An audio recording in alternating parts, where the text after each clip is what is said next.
Welcome to Wrestling with Heart, a podcast looking at pro wrestlers giving back to their community. Join me, Stanley Carr, as I interview wrestling's hottest names who use their platforms as entertainers to raise awareness and do community service. Hello and welcome to another edition of Wrestling with Heart. This is the show where we talk with professional wrestlers and professional wrestling personalities about their lives in and outside of the ring, as well as doing acts of charity work, community service, volunteering, and spreading positivity. We're always about the positivity here on the show, and with me right now, I've got a very special guest. He has written for numerous professional wrestling publications over the years. I'm talking about Pro Wrestling Illustrated, WCW Magazine, and Wrestling's Main Event. He's also the host of the Outdated Wrestling Hour podcast. I'm pleased to welcome the one, the only, Bob Smith. Bob, welcome to Wrestling with Heart. You know, I heard there's more, 2 or 3 more Bob Smiths out there. So if you say I'm the one and only, it's not exactly accurate. In fact, going to phone books sometimes. Wait a minute. I'm showing my age. There's no such thing as a phone book anymore, is there? But anyway, Stanley, good to see you again. How you doing? Yes, I'm fantastic, and I had the honor of being on your show, and I had a wonderful time, and I'm so glad that we could reconnect and do this and have you on the show with me tonight. So Well, I want to thank you one more time for coming on too, because the show, the last 3 months or so, we've been taking off and out there slugging with the big boys, and it's been, I was lucky enough to get a part of a podcast group now. I'm with the WrestleCopia Podcast Network, and things are just moving up forward. Everything's going great. I think the quality of the show is improving, and I'm glad that so many people like you enjoy it. So I really appreciate your support. absolutely. So let's talk about your childhood. Where are you from? I am from Catskill, New York, which in New York State, about 30 miles south of Albany in Greene County. A very small town. I think even now, I think the entire county has maybe 45,000 people in it. And it's a very rural area. I spent a lot of time in Albany. It's where I saw my first wrestling matches, which was nearby. And WRGB Channel 6 in Schenectady used to show the NWF, and then they showed the WWF starting around 72, late 72. And that's where I really took off in my wrestling fandom. And that's where I cut my teeth on pro wrestling, up in that area. Yeah, I mean, New York is a really great area for wrestling, and lots of big names have come through that area. Who are some of your favorites to watch growing up? Oh, I had weird taste even as a kid. I mean, the first wrestler who ever scared me, like a bad guy wrestler, was a German wrestler named Kurt von Hess. Hmm. Around 1970, he used to tag with a big burly guy named Eric the Red, and for the old Johnny Powers NWF. Then I moved to the WWF. Believe it or not, my favorite wrestler was Baron Mikel Cicluna. I can't even tell you why. I don't know why. He was, I would say, upper mid card at the time when I discovered him, but I just liked his shtick. He used to conceal foreign objects and keep stuff away from the referees, and he was a really sinister guy. And he really was from the place he was built from. He was built from the Isle of Malta, and he really was from there. And he was a big sinewy guy, about 6'7", 6'8", and I just liked him. And, you ever meet a little kid who likes a real villainous wrestler? You can't figure out why, but that was me back then. It's probably about 12 or 13, and he just stuck with me. So, and I remember Fred Blassie. I actually saw Fred Blassie work. I'm that old. And he was the scariest doggone guy I ever saw. Fred Blassie was a monster in the ring as a villain, and nobody was as effective. I saw the Sheik and I saw Blassie. I think Blassie's just that much better, but just my 2 cents on that. He was just so vicious. And who else did I really, really like? And in the beginning, I liked Chief J Strongbow in the early days. We're talking early 70s. Believe it or not, he gets a bad rap. Early Strongbow from 72 to about 76 was a huge drawing guy, like the number 2 or number 3 face in the WWF at that point. And I know he wasn't the same later in his career in the 80s where most of the videotape was, but early Strongbow, when he started that character, was big coin. And I was around to see him in his prime. And yeah, he slowed down real fast. But you know what? When he was hot, he was like the Jimmy Snuka of his day. He was like the CM Punk of his day in terms of where he was in the pecking order. you know? So Yep. I'd have to say Strongbow was a favorite back then too. Definitely seems like the heels just were just the most incredible because you just like loved to like boo them every time they'd walk out, and Freddie Blassie and the Sheik were some really good ones. Yeah, I mean, the Sheik was just the godfather of hardcore, I guess, really. I mean, he was really hardcore long before. I mean, the funny thing about the Sheik was as his career kind of winded down in Detroit, Toronto, he went to more violent extremes trying to get the crowds up, you know? Yep. And I think his later matches were way more violent than the ones in the early 70s, and the ones in the early 70s were crazy. So he really was a take no prisoners, do anything in the ring kind of violent promoter, and it sold until it stopped selling. I think he repeated himself too much, and that led to his probably premature demise in Detroit. But when he was in his prime, he's probably one of the five biggest stars in wrestling. Yeah, and it's amazing to see, the role of the heel and how, you really get into that character. And for kids to really be into the bad guys, it's kind of rare, don't you think so? Because you're usually cheering for the good guys. You want the good guys to be Yeah, triumphant. yeah, it's true. But you know what I was thinking about? I've talked to a couple of wrestlers' offspring, like Shane Russell, who was the son of Lance Russell, and Paige Sutherland, who was Kurt Von Hiss's daughter. And I'll tell you what, I don't know how in the 70s you could be a heel and still have a regular life. People kind of still believed back then. And I'm hearing stories of people having their cars vandalized and being chased down alleys and, people stuff thrown at them and they're being stabbed in the small arenas and stuff like that. And it happened over and over and over again. It was really dangerous to be a bad guy Yeah. back in the day. It seems impossible to think that they could enrage people like that. It just shows you how well the suspension of disbelief was in those classic days of the 60s and 70s. It was amazing. Yeah. I mean, you couldn't get away with that today at all with the internet and with social media. But just being able to hear these stories and watch these, videos and seeing how like you could really see these characters, really come through, it's incredible the work that they were able to do. But if you ever watch a 70, I don't care what the organization was, try to get your hands on some 1970s video clips. It's amazing to me. There was literally no security around the ring at all.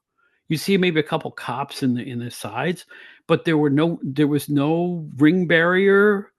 There maybe be a string or a rope or something, but there was very little between the fans and ringside and the ring itself. It was amazing how more stuff didn't happen is beyond me. And as obviously today the security is superb and nothing like that's going to happen, hopefully. But I'm telling you, it was a whole different mindset back then. It was. Well, let's talk about your story, how you decided to get involved in the business. Was there like a moment where you said, "How do I get into wrestling? How do I figure out a way in the door through the industry?" The answer to that is I never did. I Hmm. was always a huge fan, a huge wrestling magazine collector, a book reader, a tape trader when the VHS era started. Hmm. And one day I'm at my job. I had just moved to the New York City area. I was working for a magazine called Pro Sound News. I've always been a journalist and writer, and I was working for a magazine that specialized in writing about guitar cables, new keyboards, stuff like that, professional sound reinforcement, that kind of stuff. Kind of dry, but it was fun. But then I'm reading the New York Times, and if you can believe it, there were like 5 pages of editorial jobs in the New York Times back then. And this is how I got my job. Because I had come from upstate. By the way, I should say that my early job, I was a sports editor for a small town paper called the Catskill Daily Mail, and I also worked for the Hudson Register Star in upstate New York. And I did win a couple of journalism awards, so that didn't hurt. I actually won an article, major journalism award for an interview I did with Mike Tyson when he had just turned 20 years old. And that's unbelievable resume fodder, Yeah. especially he was one of the biggest sports stars in the world at that point. So Unbelievable. I'm sitting around home on a Sunday and I see this ad in the Sunday New York Times. It says two lines: editor slash writer wanted for sports entertainment pub. And I went, holy smoke, sports entertainment, that's wrestling. And the second line said, send clips and resume to box blah blah blah RVC New York. I said RVC Rockville Center. That's the publisher of Pro Wrestling Illustrated. Because you read the little text box in the beginning of every magazine. So I sent in my Tyson clips. I sent in the best stuff I had. I had a phone call on a Tuesday. Was hired by Friday, and I lasted there for about 7 or 8 years after that. I went. It was my first national magazine exposure and experience. I thought I walked in and knew as much about wrestling as anybody who worked there, and then I proved myself that I did. I got to work with Bill Apter and Craig Peters and Stu Sachs and Andy Rodriguez and Dave Rosenbaum, Roy London, and Ken Morgan, the great art director, and incredible staff. We would churn out so much stuff, and I thought it was entertaining and fun and good. And 35 years later, people still say, "Do you remember when you wrote this?" And I say, "No." "Okay, I'll send you a clip." And they send me a PDF of the stuff I had done way back then. The gratifying thing is people still remember those days like crazy. And I'm convinced that if they didn't remember, I wouldn't have a podcast now. Nobody would want to hear what I have to say. But they remember. I'm shocked, man. I just, it's phenomenal to me how loyal wrestling fans are, even to the magazines. It's incredible. I remember the first time I ever started reading wrestling magazines, and that's to me the most exciting part when I started reading and flipping through is the articles that talked about, this wrestler's like on the rise. You think of guys like Kurt Angle or Eddie Guerrero, reading their, rise to fame and glory, especially like when you hear about, somebody like a Kurt Angle, making their way into the company and, it's maybe they're 6 months in and they talk about, this guy's going to be the next champion and hearing about it. And I'm just like, wow, this is pretty amazing. So with you, can you tell me like of any stories that you enjoyed writing during your time with PWI? Absolutely, and you just hit the nail on the head for me because one of the things I was tasked with doing for the Wrestler magazine, it wasn't just PWI, it was the Wrestler, Inside Wrestling, Sports Review Wrestling, Wrestling Mhm. Superstars. We had 8 All or of them. 9 titles. It was crazy. But I used to write the introducing features in every issue of The Wrestler for about 4 or 5 years. And I can say pretty assuredly that I gave the first national publicity to Cactus Jack, Sid Vicious, Rob Van Dam. On the list went lots of people. I'd have to have a stack of books just to see which ones really took off. But there are so many people that because I used to in my free time I had free reign to go to any indie cards I wanted to see, and a lot of these guys were working indies. I had made a trip to Memphis, and I saw Rob Van Dam before he was Rob Van Dam. He's known as Rob Stakowski, right? And it was Mhm. one of the best opening matches I ever saw. He wrestled Nightmare Danny Davis in Memphis, and I came back and said I got to cover this guy. So I had a kind of free reign to introduce these young kids to the wrestling world. Some of them made it, some of them didn't. But you know what? I'm really happy with that. And my work on the PWI 500, I wrote the first two, right, in 1991 and 1992. I didn't write all. I didn't make the ratings for the top tens back then. I think the staff did those, but I did the whole rest of it and wrote up all the little bios and the impact that the PWI 500 has had to this day, I can't even understress it. It's astounding to me how serious people take that thing, and I think they still do now. It is interesting to read about the rankings. You talk about the PWI 500 and how much they've grown. They've got a women's one too, if I'm not Hmm. mistaken. Yeah, So hearing about who made the top 10, I mean, fans want to know like who's number one.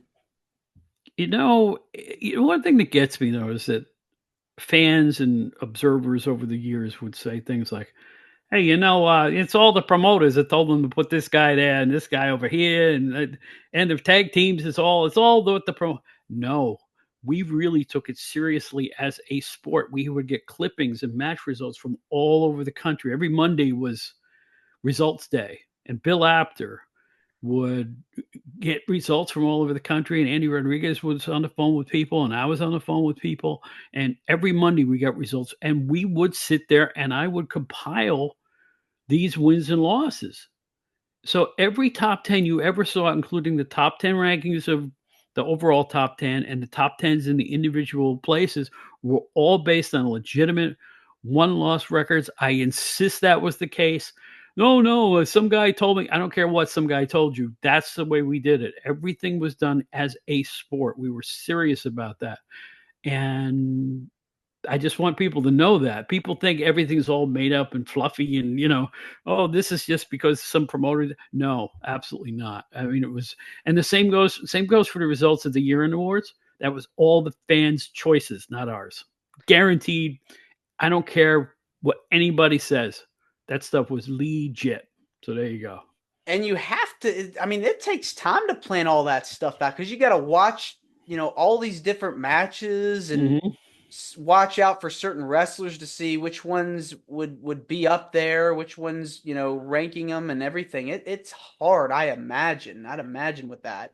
My life was consumed with watching VHS tapes every week, and we would get some from the promotions. Like back then, you got to remember it was the territory days too, so we had about 20 or 25 different places to watch TV from. Memphis and Smoky Mountain and Continental and various of all these IWCCW and the AWA, the NWA, the WWF, on down the list all the way around the country, Calgary and Portland, and just keep going. And I watched every frame of all the stuff that wasn't local. The local stuff I could watch on my own, but I would bring home stacks of videotape. And I didn't have much of a life because I was watching wrestling videos, but it was my job. I really enjoyed it, and somebody had to do it. And you know what? I'd rather do that than be a bricklayer. I mean, Yeah. I stepped into a job covering something I always had a passion for, and watching the tapes wasn't like a chore. It was fun. It was always fun. Yeah, I mean, it seems like, they say that if you love what you do, you never have to work a day in your life. And it seems like, being a part of that, watching and writing down, making those lists. I mean, that seems like it can be very enjoyable. It really was. It really didn't feel like work at times. And I will say this, the work could be hard because we had a lot to do. We did a lot of different magazines. We had a boxing department too. We put out all kinds of magazines in GC London Publishing. I left in 93, I think it was, and I didn't get fired and I didn't quit. They moved. They sold the company to Kappa Publishing in Pennsylvania. I could not go. And young man, let me tell you, there was no internet, there were no cell phones, there was no computer. We didn't even have computers. We had a word processing system. Everything was stacks of papers on our desks. So you had to be in an office to keep a job like that. I couldn't stay. I wasn't moving to Pennsylvania. It was kind of like a cosmic bad luck thing, but it all worked out in the end. I mean, the company eventually, they moved and changed, and most of the staff left eventually, and time moves on. But I just consider myself fortunate to be there. 6 or 7 years I was there. It was just, I got to work with Bill Apter. Come on, Bill Apter's one of the nicest guys in the business, and Yeah. it's just, and I've been working with him lately too, and I'm just real lucky to know all these folks. I really am. Yeah, I mean, can't get any better than that working with your idols, your heroes, and getting to write about your favorite wrestlers. I mean, it's really awesome. And you also got to work as part of WCW magazine too. What was that experience like? Well, London published an edition of WCW magazine for about 2 years, and they stopped that one for whatever reason. And a great guy named Colin Bowman picked up the second version. He hired me immediately and gave me the title of executive editor. It just meant I wrote a lot, really. That's all. But you know what? I got access to NWA and WCW in that period, and it was really interesting. I remember Kevin Nash was the booker at the very last card I went to, but if you go way back, Sid had just made a comeback there, and, come on, Flair, the Four Horsemen, the whole nine yards. Yeah, Sting. Sting. Oh gosh, yes, Sting. I mean, Sting was just a generational talent, and whoever thought he would last as long as he did, right? But I know.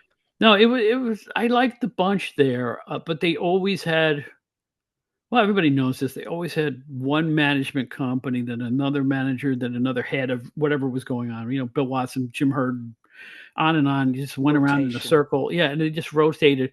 I think the lack of continuity in that regard really hurt the whole organization as a whole, even into the WCW days. It's just, um, but they, eventually became a very worthy adversary to the WWF and created for some interesting times. We'll put it that way. What were some of your favorite articles that you got to write over the course of your career? Favorite articles. It's a funny thing. I don't collect anything. Like of all the years I spent with the magazines, I have a stack of magazines, maybe 8 high. That's it. I didn't even keep many magazines. Not that I didn't want to. It just worked out that way. But I did an article once which wasn't what you'd expect to read in a wrestling magazine. Nikita Koloff's wife was very ill, Mm. and I interviewed her in her hospital bed. She eventually died, so I knew it was a life and death situation, and I had to put my news hat back on. And no kayfabe stuff. I really wanted to tell the story of these two really great people and their misfortune. And she was wonderful, and he was wonderful, and that was a high watermark for me because it really showed the human side of a couple of you would never see that in another wrestling magazine. I don't care who it was. Maybe Sports Illustrated would have done that, but I was tasked with that duty, and I am very fortunate that I got to write an article about something as important as something like that. Other than that, of course, the first couple of 500 articles were a big deal. Um, like I said, I used to write the introducing articles where, that was always fun for me. Doing the ratings every issue, oh gosh, that was a blast. I enjoyed the compiling and everything else. I really enjoyed doing the ratings. Let me think. Specific articles. Hmm. I did so many. They become like a blur. You know what I enjoyed? I enjoyed covering the territories more than the WWF at that point. I Hmm. had written about 7,500 Hulk Hogan articles, and anytime I had a chance to do the AWA or something going on in Memphis with Jerry Lawler, I remember writing articles about Eric Embry, stuff about Continental, stuff about Calgary. I found that it was kind of fun to do articles on the stuff that not every fan could see. Because back then, the only way a lot of fans could discover these wrestlers was through the magazines. Remember, Mm-hmm. it's pre-internet and all that Yep. stuff. Mm-hmm. So I like the indies and I like the other federations more than covering the big two, only because I had seen so much of the NWA and WWF that when I got an opportunity to see like Terry Funk in some territory or Steve Williams, the old UWF with Bill Watts and stuff like that, that's what I really sunk my teeth into because it was different. It was something that not everybody was covering, and my article may not have made the cover, but at least it made the magazine, and it was encompassing the whole wrestling world, and that's what PWI is supposed to be about anyway. So, I enjoyed the off the beaten path stuff. Yeah, I mean, it's always good to educate your audience on topics that fans may not really know so much about. And back then, the territories were like you know, the thing that you didn't really hear much about, like you had said, compared to the bigger organizations. PWI is still around. It is still going strong. But do you look at some of the other publications nowadays? What do you think about wrestling journalism nowadays? It's an interesting thing. First of all, Today. I think the staff today, Jerry McElvaney and Brian Solomon and the staff at PWI has I don't want to say they revived PWI, but it's as good now as it's ever been. I don't know if you've seen the new copies of it. Mhm. It's so slick and so good and so comprehensive about wrestling all over the world right now that I'm almost jealous. I mean, I was never with any editions of PWI that were full color like these are, with the wonderful art direction. And we had a great art director named Ken Morgan back in the day, but these things look good and they read well and they're very comprehensive. So I gotta tip my cap to them. I do it all the time because they're having a revival, even in popularity, from what I understand. So and they're the only game in town in the U.S. now. So that's something else. So I tend to read. more books than magazines now.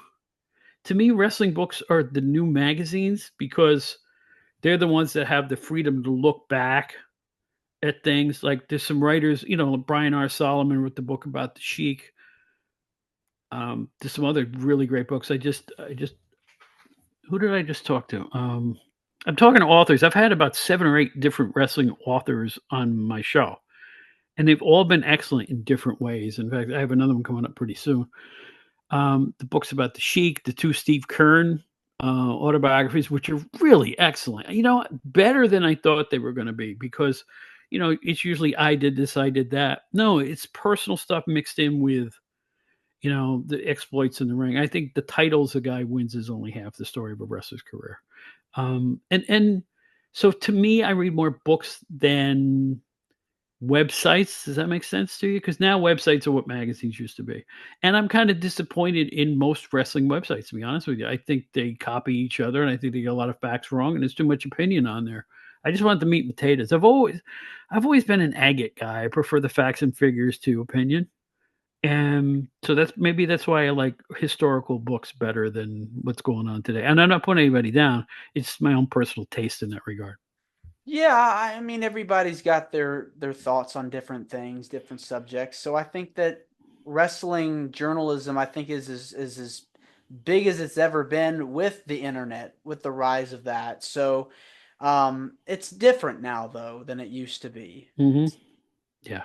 It's well, everything changes. I can't go, oh, back in my day, and it was better. No, I'm not saying that. You know what? Wrestling today, you have the WWE filling up football stadiums 2 straight nights for WrestleMania. Who am I to say they're not doing it right? Right? I have my quibbles with the product, same, especially with AEW, but I'm not going to damn anybody because you know what? They're doing business. There they are. They're keeping professional wrestling going. In fact, I think WWE creatively has been, and I'm not even talking about match storylines. I'm talking about the overall look of the show is just Yeah, spectacular. I mean, it's off the presentation. charts, and it gets better all the time. It's starting to look more sports like, if that's even possible. Yeah. And to me, that's a real tip of the cap to everybody there and Triple H and everybody else. It's in the creative there because you know what? They're doing a fine job. And you know what? The quality of the talent in WWE is just off the scale. I'm not one of those old guys going, I prefer Bruno. You know what? I look at today's athletes and I'm in awe of these people. It's tremendous to see the work that all these companies are doing Yeah. Yeah. because the athleticism is just it's on a whole nother level. But when I was I just went up about a month ago to the International Pro Wrestling Hall of Fame up in Albany, New York for their annual awards ceremony, and I met a young female wrestler named Kayla Sparks. And we talked. We discovered we lived close to each other back. I'm from upstate. She was too. We talked for a while, and I said, I went on YouTube. I said, let me look up some tapes. I went, oh my god. I'm like, how is she not in a major? And as it turns out, she's already done some work for WWE, already done some for AEW too. And I'm like, this is a star. So here's somebody who I never met before or saw before, who I got a little bit of, a biography material and got to see her work. And I was like, and I'm sure she's one of many that are just toiling away in the indies right now. They're all going to come up soon. They're all going to be discovered, and wrestling's in good hands. I don't know who. There's some trainers now who kind of concentrate on the nuts and bolts, and I think things are turning. I think we're going to have a crop of young stars like we've never seen before. So things are looking really healthy. Who are some of your favorite stars of the modern era? Bing bang, right off the bat. I love LA Knight. He's so old school, he's new school. He's just an old school guy to me who wrestles in an old school style, old school on the stick. Just braggadocio and just handsome and a good wrestler too. Probably underrated. So he's probably my favorite right now. There's so many. I all of a sudden I'm a big fan of the Usos ever since they've gotten into this never-ending storyline, which I'm not but they're good. They're entertaining. Um, who else am I a fan of? MJF, who I'm kind of proud of being a New York fellow, and he's out of the Long Island area and trained here. I'm sitting in Long Island as I speak to you, and he trained here. And Chris Statlander too is somebody else I'm rooting for to move up the ranks because she's from this area, So I Mhm. tend to root for people like that. Um, there's so many. Gunther, please, 7 days a week and twice on Sunday. I think he's fantastic. I just do. He's really great. I could go on, but I'm still a fan like everybody else is, and I'm still tuning into the TV. I don't go to as many cards as I used to. That may change soon. I've got some stuff in the works, but we'll see what's going to happen in the weeks and months ahead. With podcasts, anything is possible. Yeah, I mean, the talents you just named, I mean, they're really, really great. They're really talented. And, especially, guys like LA Knight, Charisma, and MJF. Yeah, Uh, yeah. Another good one, like, their work really stands out. Gunther, of course. Well, Um, I think the key to a lot of these wrestlers is remember when they did this thing with him when he was like the head of the male models or whatever it was. What is it, mhm. about 2 years ago? Maximum Male Models. Maximum male model, and then he said, "No, my name is Elena." It's the same happened to Steve Austin. The same happened to a lot of wrestlers. When their real personality merges into their character, is when they become big stars. It every single time. Cody Rhodes is not far from who Cody Rhodes is in real life. It's not somebody play acting. It's actually kind of them. Mhm. And I think when you see the insides of the wrestler as well as their athletic ability, that's when it's the whole package. Like Seth Rollins. I think there's a lot of Seth Rollins and Seth Rollins. It's just when it's them, when the real them starts to emerge from the character they're usually handed. That's when they become stars, and you see a lot of that in WWE right now. A lot of people are really stepping out and putting their best foot forward. Yeah, 100% agree. Let's switch gears and talk about some of the stuff you've done outside of the business. I know you are very passionate about the animal rescue stuff. Let's talk about that. What made you Yeah, decide to pursue that? well, it's just a natural thing. I met somebody and she was into dogs, and now I'm into dogs. And um, moving around the way I did in my youth, young adulthood, couldn't always have a pet. But now, in the last 20 years or so, I've had nothing but pets, and it's been the best period of my life in terms of just fun. And there is an organization. It's the largest animal sanctuary of its kind in the United States. It's called Best Friends, just that simple. And it's become the heart of a collaborative no kill movement. A lot of rescue groups and animal shelters around the country. Some of them are kill shelters, some of them aren't, and that means if the animal sits there long enough, they euthanize them. But there's a movement out to end that, and this organization, Best Friends, is at the forefront of pushing that idea into a national. It's like they're going to try to by 2025, their goal is to have the entire nation be no kill. Now, because this is a very, very big organization. It was founded in 1984. They're located in Utah. And if you ever get a chance to see the website, which by the way is bestfriends.org, just that simple, bestfriends.org, it is spectacular. Sprawling in beautiful Utah, and they have the most beautiful places. And it's not just dogs, it's dogs and cats and horses and pigs and birds and rabbits, and the list goes on. I'm serious. I've Yeah, it's never got a seen lot anything of them. quite like it. And they have life-saving centers all around the country. They have offices in Bentonville and Houston. I don't know where Bentonville is, so excuse me on that. But Los Angeles, New York City, and Salt Lake City. It's all over the country. But and they send out when you're a member, like we've been for more than I'd say 15 years now. We're really serious about this.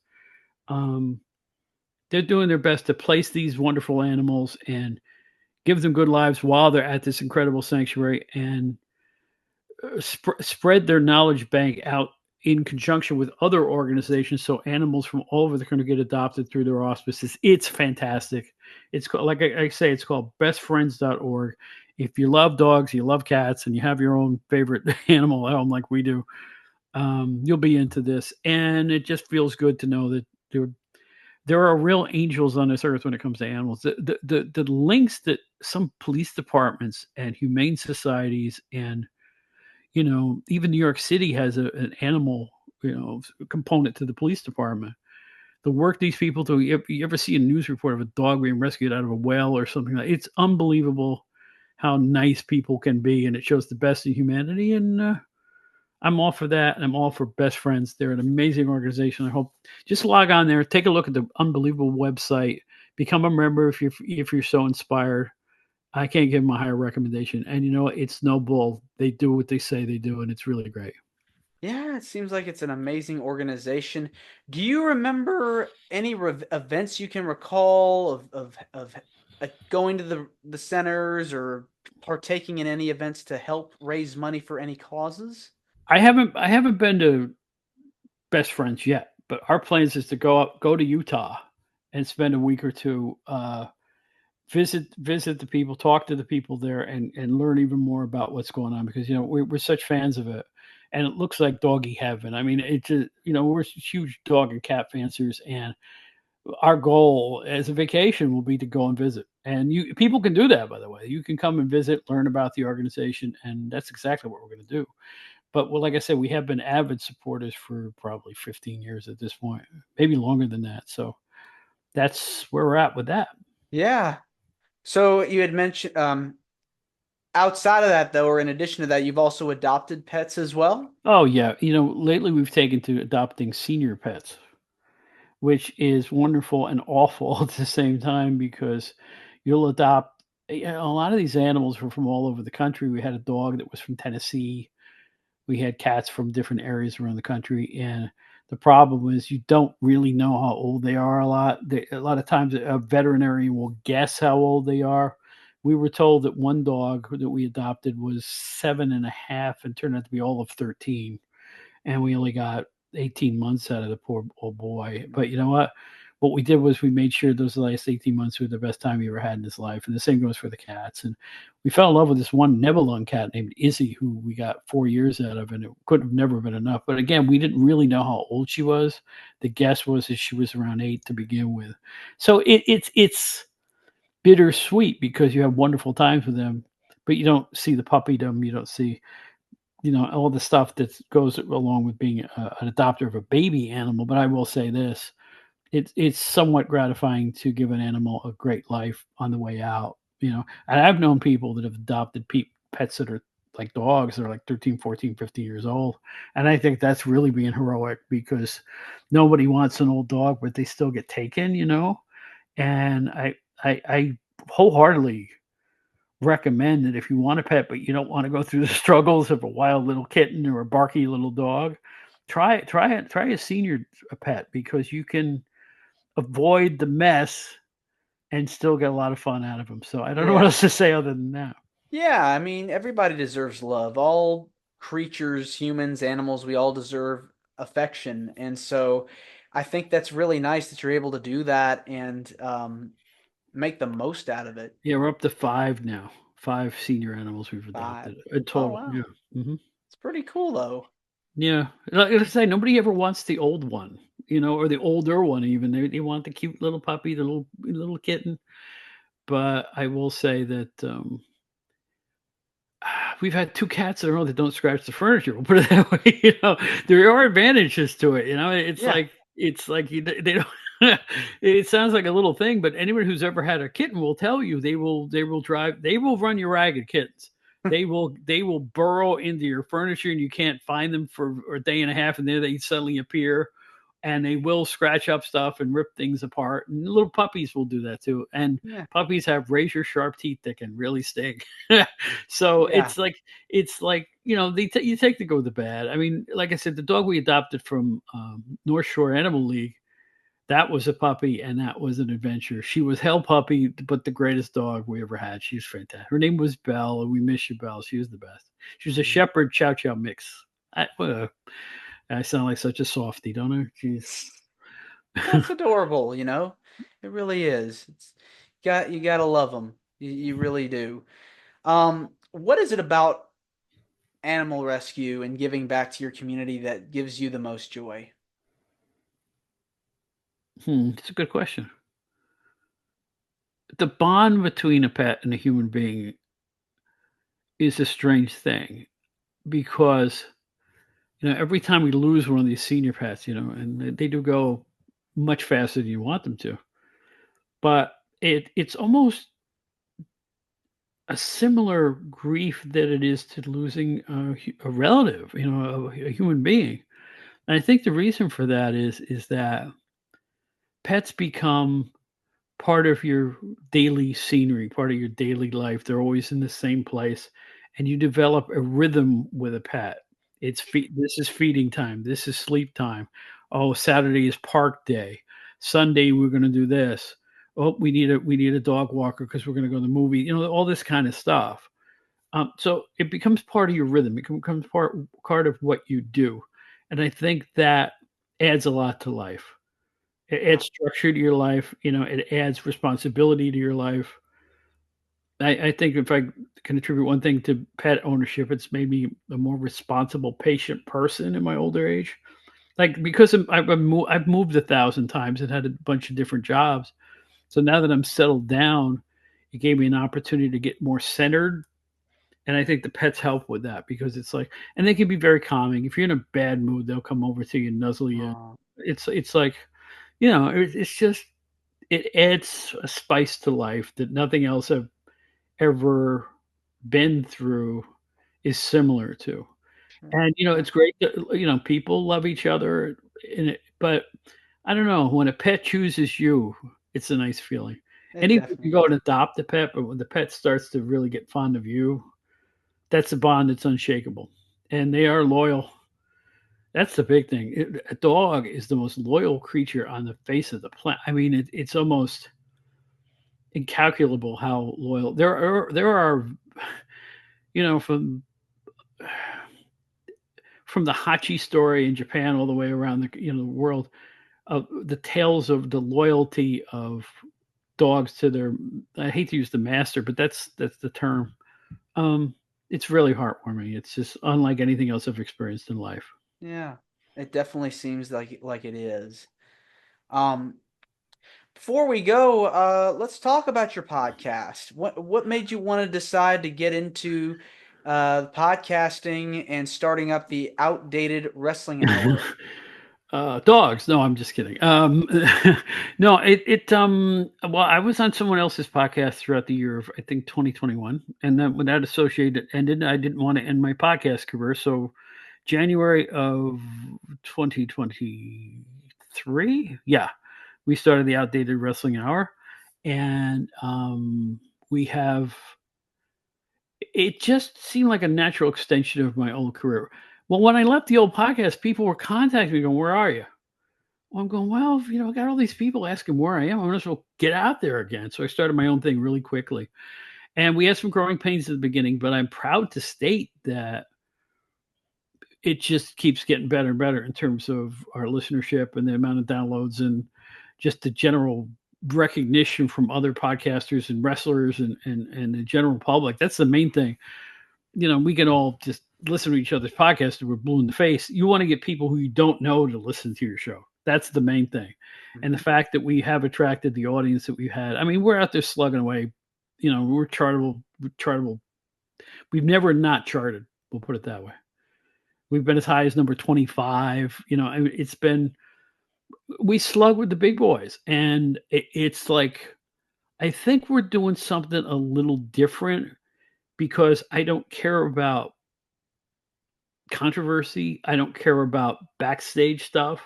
I try to keep the talk centered on the ring action itself, the psychology of the promotions, the actual product. I don't care that, like when the CM Punk controversy was around and stuff in AEW, I don't care about the scuttlebutt. I don't care about the gossip. I don't care why Samantha Irvin left WWE. I don't care. It's the product that we center on. It's the ring psychology we talk about a lot, about what makes a good match and stuff like that. What makes a good pay per view. And we've had wrestlers on that primarily are people that I admired for their ability to tell stories. The story within a match, which is something I don't think they do enough of now. You can tell an entire story in one match without having to have a big storyline around it. And the other part of it is just to present the old stuff that people may not see. And what we try to do is point them toward that old stuff from the 70s and 80s, where here's where you can see this, here's where you can see that. Because I think if we can get younger listeners to tune in and find out about specific shows or matches that are available, if they tune in, I think they're going to enjoy it. You know why? Because it's more wrestling. Everybody's into wrestling, wants more wrestling, and I think the old stuff may be the key to getting some fun wrestling that you may not have seen before. So it's basically the show, I always say, is an appreciation of the stuff we all watched when we were growing up. Yeah. And that's basically it. That's the whole idea of the show. No controversy, no messing around. Just, do you remember this? Do you remember that? It's worked. Yeah. It's worked like gangbusters. So, and we've had awesome repeat guests. I mean, I've had other podcasters like you were on the show. We've had Brian R. Solomon and John McAdams, Steve Gennarelli, the Arcadian Vanguard folks, on and on and on. Ray Russell from WrestleCopia, Bo James. Just keep going down the list of other podcasters. Dave Dynasty. I look at it as a family. I don't compete with these other shows. And you too. I'm not here to compete with you. We have the same interest. And the more we support each other and let people know, I think the more listeners we're all going to get. Because let's face it, we're here to gather some ears. We want people to listen to the shows. So it's a privilege for me to come on your show because, we love wrestling, and that's the whole thing. And it's also good to have variety. Some will talk about the backstage stuff. Others will talk about the in-ring action. Ours will focus on a little bit of everything, plus about the human element and Right. about giving back and everything else, the community service and the volunteering. So it's good to have a little bit of everything, a little bit of variety going because, that's what I feel like a lot of people want to see is different. It's not good to be the same. We want to have some different topics, different things to talk about. Yeah, but that's what makes your show so special too, is because it is a different tack. I mean, it's like nobody thought of getting in. You're not really getting into the wrestler's private life, but you are finding out what makes them tick a little bit in terms of what they're interested in, how they're helping other people, and it also shows that wrestlers are people too. They're people too. They have a soft spot, even if they're a big burly villain. It's probably those are probably your best shows is when you have somebody who has a really mean countenance, and all of a sudden, well, no, I'm into helping this charity and that charity. It just shows that we're all in the same boat. We're all trying to do the best we can. Absolutely. Bob, this has been wonderful getting the chance to speak with you. It means a lot to me and to my listeners and viewers that are watching this on YouTube. I want to say thank you so much for coming on. Where can people find more about you, your podcast? How can people reach you? You know what? I've made it really easy. Go to your browser and type in the words "outdated wrestling." It's all you need. All of our stuff comes popping up. We have a website. It's outdatedwrestlinghour.buzzsprout.com. But you don't even need to do that. Just the phrase "outdated wrestling," which we've parlayed into a second podcast, "Outdated Entertainment Hour" too. So we're the outdated franchise. And, outdated really means classic. It's just a goofy way of saying classic stuff, Yeah. But Outdated Wrestling Hour or just plain Outdated Wrestling, I guarantee it'll pop right up in your Google box and you'll be able to find out all about the show, find out where it's on the air. Just that simple. I'm sure it's the same with you. Somebody can just type your name in a Google, bang, there you are. Exactly. Well, Bob, thanks again, and you're more than welcome to come back. Hey, just ask. Just ask. I got to find another charity or something, or no. Listen. I was very happy to spread the word about Best Friends because I think they're magic. Yes, they're unbelievable. If you go to the website and check it out, it's impossible what they're doing. I mean, it looks like doggy heaven. I mean, they have built pens there that are like separated by packs of dogs that all become friends with each other. Oh, that's and very nice. They're nicer than many houses I've lived in. I mean, it's fantastic. So again, thank you for letting me spread the word about Best Friends because I think they're doing God's work. They really are. Absolutely. Next time you come on, we can maybe if you have some updates you want to share about things that you've been involved with Best Friends, we'd love to have you back on and talk about that. Cool. You got it. No problem. Absolutely. Thanks again. Thank you. All right. Take care. This is Wrestling with Heart. I hope you found this podcast to be informative and entertaining. If you did, please hit the subscribe button and look out for the next edition.